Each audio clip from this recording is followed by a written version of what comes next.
Tandaan nyo, tay. Tandaan nyo. Ayun. Ayos ako kayo. Nandito.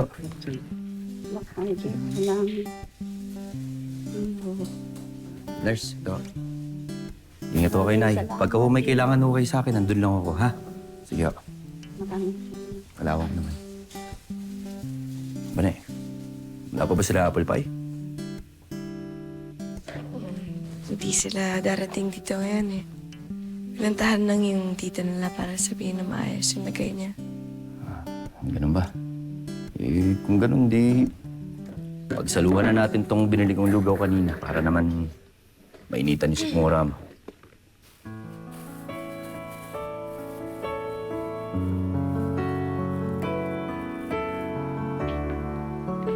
Yan.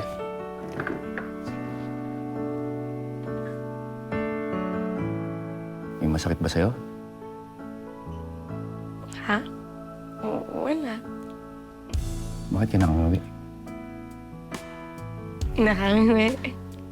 Hindi ako nakangiwi. Nakakasar ka talaga, Pat. Bakit?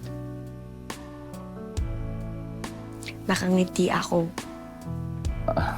Nangiti pala. Akala ko kasi nangiwi eh. Alam mo ba kung bakit? Bakit?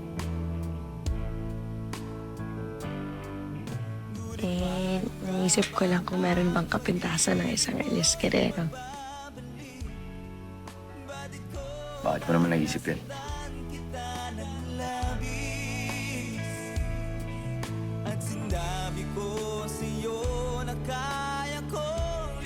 Wala kang ibang pinakita kundi kabutihan sa pinanong nakilala kita. Kahit nga sa mga taong gumagawa ng kamalian, iniisip mo pa rin na mabuti sila eh. Hinahanap mo. Parang nung ako, nanakawan ko si Aling Alma. Tapos ngayon ito, itong ginagawa mo para kay Jumboy.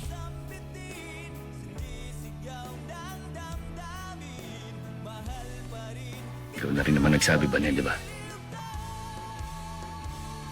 Na lahat ng tao may karapatang bigyan ng pangalawang pagkakataon.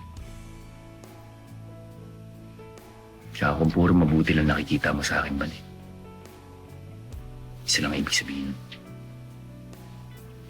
Marami ka pang hindi nilaman tungkol sa akin.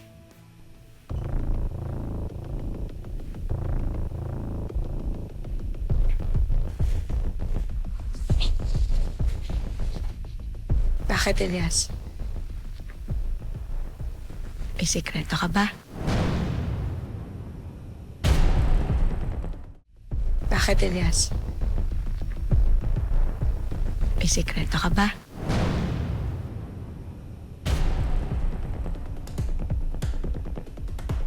May tinatago ka?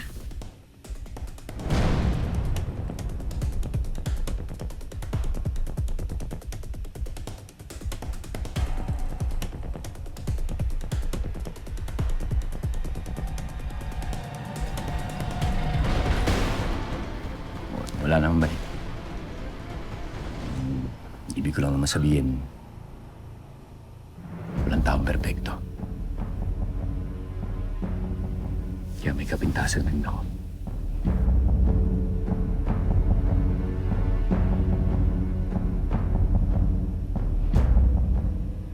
Tatanggap ko naman yan. Ano ka mo?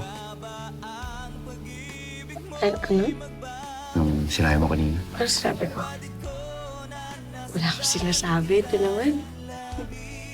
Kung ano naririnig mo. Baka gutom lang yan. Sige na, kumain na tayo. Oo nga. Gutom lang rin ako. Sige na, kumain ka na. Oh, Aray. kaya ba? Oo na.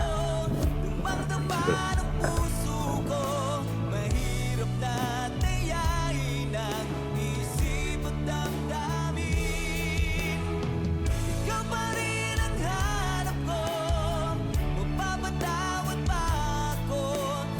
Hindi ka.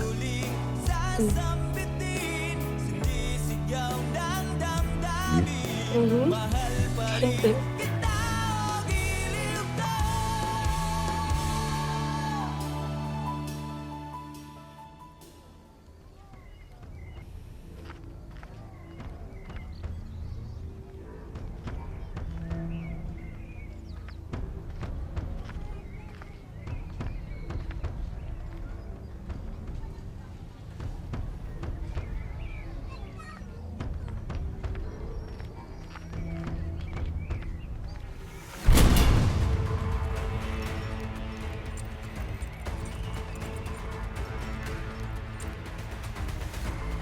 Boss, yan yung nanay ng tao pinapahanap ni Boss Calvin.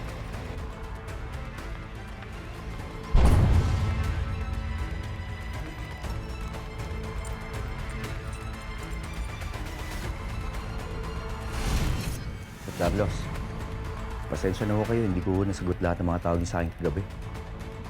Ano ho mong sa atin?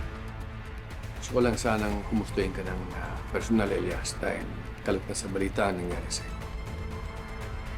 Maraming salamat to, Sir Carlos. Nakakulong na rin ho lahat ng mga hostage. Magbabayad ho sila sa batas. Kung bakit kasi miss sa pusa tong Elias na to. Nabuhay pa.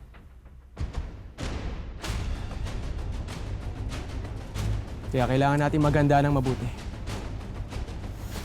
Aalamin muna natin kung sino yung mga kakampi at mga mahal sa buhay nitong Elias na to. Papatayin ko sila isa-isa. Hanggang wala nang matira sa kanya.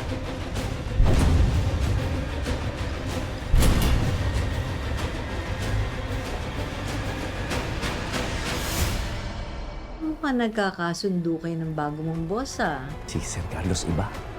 Napakabait. Makatao, magaling makisama.